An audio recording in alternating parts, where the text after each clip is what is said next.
What's up, everybody? Anthony here from watercolorguru.org, and I've got my wonderful assistant Maxwell with me. Say hello, Max. Hey, everybody. All right, Anthony, what are we going to get into today? Today, we're going to talk about how to paint realistic flowers in watercolor. Interesting. So, jumping right into it with some drawing tips, I'm starting with what's called the envelope method. So, in the envelope method, you draw lines that show the outer extremities of an object, and it helps you place it on the page. Okay. And then from there, I'm actually drawing smaller, more refined envelopes for each individual petal. Okay. So we start with the general, we slowly work toward the more specific. And I'm going to start speeding it up for you guys in a second here. There we go. That way you don't have to watch the full 2 hours of this. Mm-hmm. But just one petal at a time, working within the framework that I've laid down, keeping my lines kind of straight, not too specific. And then once I've got that established in a way that I feel confident with, then we'll start getting into some more detail.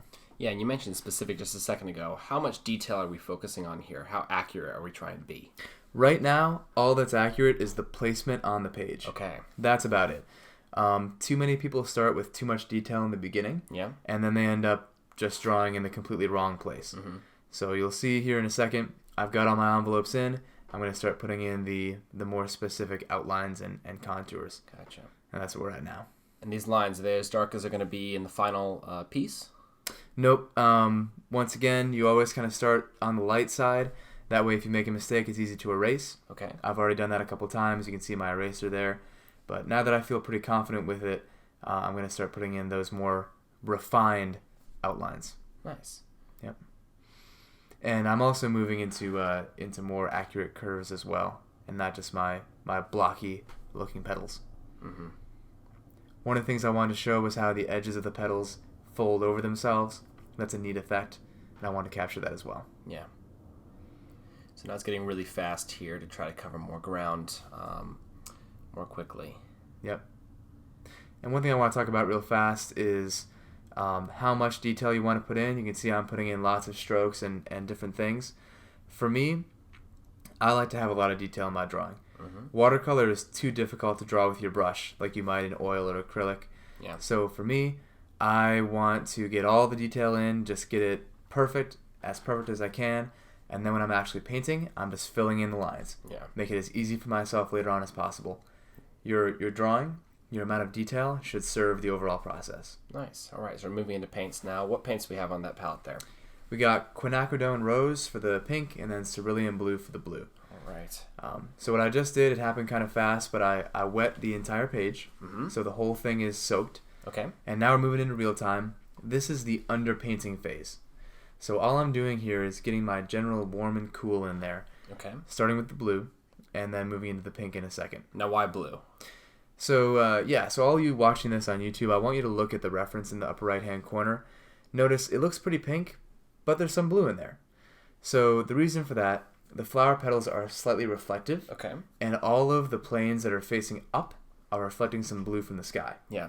So I could just have all pink, but it wouldn't look quite as realistic. Oh. It's got to reflect some of that sky blue in there. And does this kind of come up in every watercolor you do, or is it just flowers like this? Just about, man. You know, this is especially important in portraiture. Yeah. Skin is highly reflective. So good tip for portraiture is any up-facing planes, top of the nose, top Okay. of the cheeks, forehead, Mm-hmm. going to be a little bit more blue, reflecting the sky, just like this flower. Down-facing planes, jaws, bottom of the nose, a little bit more orange and red, Mm-hmm. reflecting the ground. These are the kind of things that you put in there. The viewer might not really pick up on it consciously, Yeah. but it subconsciously contributes to the realism. Yeah. So with the underpainting phase that we're going that's going on right here, I noticed you're kind of covering over some of the lines you drew in originally. Is that intentional, or are you just kind of going with this loose style? What's the purpose of this? I am painting outside the lines right now. I don't want any hard edges. Okay. Yeah, this is just a foundation. Mm-hmm. So all of the modeling is going to go on top of that. The modeling. Okay. Yeah, we'll get to that in a minute. Wonderful. Yep. And then this is just a Hake brush. So as long as you keep it dry, don't put any water in it, these Hake brushes are great as blending brushes. Oh, wow. Yeah. They just sort of pull and push the pigment around a little. You can see that happening. Anywhere that I want to really lose the edge and not have a refined edge between colors, it's perfect for that. I love it. Yeah. And Yeah, we'll talk more about the importance of keeping things soft in a minute here. Yeah, and I'm just looking at your reference here. It's got a lot of different intricate pieces to it. It's going to be really cool. So we're zooming in now. What are we doing here? Okay, so this is moving on to phase 3, modeling the shadows. Modeling, okay. This is what's going to make it look realistic. So first thing I'm doing, I'm just pre-wetting the petal. Okay. I'm staying inside the lines now. Yeah. And by the way, let me just back up. We've cut, but quite a bit of time has passed in real life here. Gotcha. So the paper is completely dry. It's dry now, yeah. It's bone dry. Flat. Yeah. So now I'm just taking my 1/2-inch flat brush. I'm using a little bit of water. Okay. Not a lot of water. It's not sopping wet. There's nothing rolling off the page or puddling up here. Yeah. I'm moistening it, dampening it, and just one petal at a time. And we'll see in a moment what that does for me. Again, not too wet, just a little. Just a little bit. Okay. Taking notes here. All right. Yeah. And you can see that underpainting is still there. It'll show through. That's going to give me a nice foundation for what I'm doing here. Yeah, that's kind of what it is, right? It's a foundation. It helps you move forward and kind of with a plan, right? Exactly. So now I'm taking my small round brush, getting some paint on there, not too much water again, and then I go into the shadows. So what I want you to notice here is it's soft, but not too soft. Yeah. It's controlled. It's not blooming out everywhere like if it were soaking wet. Yeah. You can still see my stroke work a little bit there. But it's not a hard edge either. Yeah. So I achieved that by making the paper just a little bit wet. Yeah. And then the paintbrush is also just a little bit wet. A little bit wet. There's not a lot of water in that mixture. Okay. Yep. Is this something you can practice without having to do a whole piece, or is this something you have to just kind of learn on the go? No, this can and should be practiced on its own. Gotcha. Yeah. And this is a great technique for a lot of things like ripples in water. It looks great. But notice, I've got those strokes in. That's kind of following the veins of the petal. But not in a harsh, contrasty, rough way. I'm still maintaining the illusion that it's a very soft, velvety sort of feel to it. Yeah. So I see these strokey lines. You said those are the veins in the flower, right? And I'm getting that shadow around the edge. That's showing how it sort of folds at the edge there. Yeah. Yeah. And just keep putting it in, just one little bit at a time. How important is your reference to you at this stage? To me, very important. Okay. Yeah, that's what I'm following to make it look realistic. Now I want to talk about this real fast. I'm putting those little curly lines in. So I am still following the texture of the flower. Yeah. So it's there. It's there in the reference. It's just not as obvious. But those are very similar to what we call cross contour lines in drawing. You're familiar with this? Yeah. Max is excellent at drawing. He helps me with that. So cross contour lines are almost, if you imagine, cross sections. Okay. To something. That's curved or straight lines that you add to the outside of a form to show the three-dimensional nature of it. Give it some volume, right? To give it volume, exactly. Yeah. In this case, I very conveniently have those veins that follow the form of the flower. So I can put those cross contours in, just did it again, and that'll sort of move the eye around the form of the petal. Yeah. So it's a lot sped up here, obviously. We're going to start putting in some shadows. All right. Yeah, it's getting a lot darker behind there with that petal. Yeah. And one thing I want to talk about, obviously we've talked about the importance of keeping things very, very soft here. And that's going to contribute to the photographic look of it. But at the same time, you notice where those petals overlap and those dark shadows are. That's a hard edge. Yeah. That's contrast between the lighter and the darker colors. Yeah.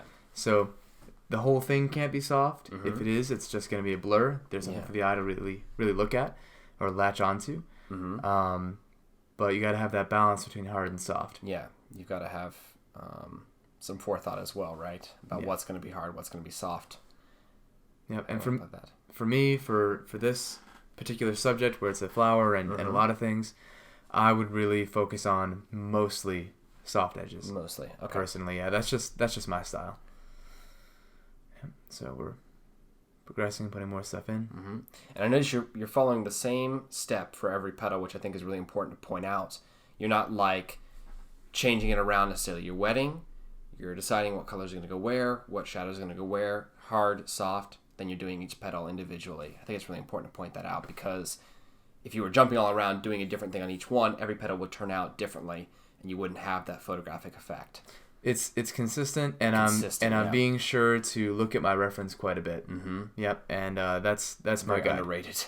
Yeah, I mean, references are for information. So you guys will see later in this video, I ditched the reference completely for the background because I don't like it. Mm-hmm. So you can always keep it in its proper place and say, I don't need the reference for this part. Yeah. At the same time, this is how to paint realistic flowers. Yeah. So I have to use the reference because I don't have the anatomy of a flower memorized. I can't make it up, right? As it were. So hopefully you guys can start to see how it's coming together here. Mm-hmm. Keeping it soft once again. I want to talk about my assistant Max here for a second. He helps me with the recording. He does the editing. He is one of my students, one of my best students, and is a phenomenal artist in his own right. I can't get that out. Too kind. Yeah, but Max is a great help to me here, and I think when we narrate together, it creates a pretty good effect. No, and I really enjoy doing this too because it kind of lets me play the role of the student, and I actually get to learn things for myself as well, which is really important. Yeah, because watercolor is not really your focus, right? It's not, but the fundamentals of painting and drawing are all here, and that's what's so beautiful about it. It doesn't matter what medium you are most drawn to. If it's watercolor, great. There's always something you can learn from somebody else's skill and technique. Yep, and hopefully people will learn from this. Mm-hmm. I think so. All right, so you're almost done with your petals here, going back in. You talked about phases a little while ago. Can we just cover that one more time? What are your phases for this piece? Absolutely. So phase 1, drawing. Mm-hmm. Most important. That's the foundation for everything. Yeah. Phase 2, underpainting. Mm-hmm. That's, for me, that's putting in warm and cool colors. Mm-hmm. Phase 3, that's modeling. So we're putting in the form shadows that shows the shape of it. Yep. And the cast shadows, if there are some. Okay. Cast shadows are the shadow that's caused by the blocking of the light. Yeah. Last phase, detail. Mm-hmm. So we're kind of working our way into that at this point. Yeah. This is the nucleus of the flower. I forget what it's called. I should have looked that up. I'm using yellow and Payne's gray to put that in there. All right. And then lastly, the background. So we're going to slow this down in a second here and show, but one of the things I wanted to point out was I'm actually using 2 brushes, pre-wetting some of the background. Okay. I'm going to use a bigger flat brush for the large areas, and then a small detail brush for the little corners in between the petals where I can't really get in there. Here we go right now. So yeah, slowing down right around now. And I wanted to show that you don't want to use too big of a brush for the whole thing. Mm-hmm. It's blunt. You can't get the detail. Yeah. You also don't want to use the small brush for the entire background because that's going to be a mess. Yeah, it's going to be really hard to do. It's going to be streaky and not good. Yeah. In this case, I am using the bigger brush to get in that corner. Always use the biggest brush that you can, but don't be afraid to use 2 brushes at once to be a little bit more efficient. It's definitely going to be able to bounce back and forth if you can. Mm-hmm. If you're feeling really brave, you can hold 1 brush in each hand and do both at the same time. I don't think so. Yeah, you don't think today. so? Not today. Okay, not today. Not today. So we're just putting that in. This is a good compositional trick. I put that splash of red in the background. Anytime you have a dominant color, in this case the pink, you want to have it echo in other places in the piece. Okay. Wow. Yeah. So we're just wrapping that up there. That way it's consistent. Thank you all so much for watching this video. I hope that is helpful and that you learned something from it. And we'll catch you next time. Yeah, we look forward to seeing you in the next video.